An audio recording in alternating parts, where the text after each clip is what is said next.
concern. So let's take it straight to the management who joins in first on ET now to talk more about their quarterly numbers. Mr. Shyam Srinivasan, Managing Director and CEO, now joins in.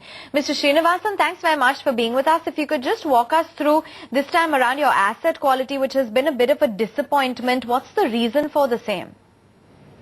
I wouldn't characterize it as a disappointment. The asset quality actually, if you sort of differentiate between some of the large ticket and then retail and SME, when you disaggregate the numbers, you see a material improvement in retail and SME. And in the relatively large ticket, one account went into NPA, so that distorted the numbers. But on an overall basis, you will notice that our credit costs have come down quite substantially. And given the many initiatives the bank has put in, we think our asset quality is holding. There are pockets of stress in the environment which is impacting us. Like this quarter we had one large account which may get corrected in period of time, but we've recognized it as an NPA. But on balance, our outcome is quite okay. Mr. Srinivasan, if you could give us some more details on that one big account that you're talking about, which did move to the NPA basket, and also the overall asset quality over FY13 and FY14. What are the numbers that you're working with? Do you think that the gross NPA levels would stay at about 3% for FY13 and about 2.5% for FY14? Our target clearly is to work down to closer to 3% gross NPA. This quarter it was around 3.6.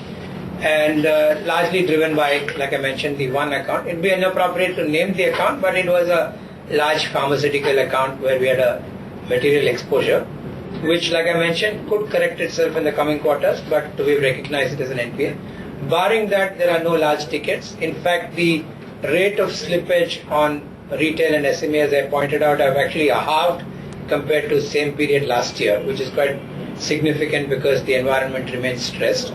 Our outlook for this financial year and the next is to continue this improvement, but I want to mention that there are a few accounts which, despite every effort, may face stress in the environment. We have to be cautious about it, but in the current improvement we see retail, SME and most part of our large ticket, I'm quite confident we will, but there are a few accounts which we are working through.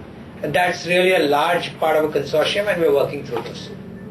Fair enough. Could you also tell us about your restructuring cases? How much incremental restructuring have you seen in the first quarter, and what does the restructuring pipeline look like for the rest of the year? The first quarter saw about 200 crores of restructuring, one of which is a power account. Other than that is the routine normal restructuring. Sorry, one power and one construction company. These two added up to about 120 crores. And the balance is the smaller tickets. Our restructuring pipeline at this point in time, there is no name sitting, but we have to look out for what is happening in the state electricity boards, where we do have some exposure in one or two state electricity, Tamil Nadu for one, and we are working through that.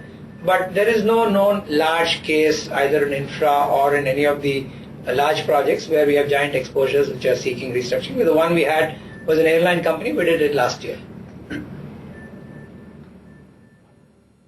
Okay, Mr. Srinivasan, we'd let you go on that. Thanks very much for, of course, joining us this morning and running us through greater details and giving us more insight on those numbers. So asset quality, of course, continues to be a key concern for all these mid-cap names there. But let's take it back to the game then.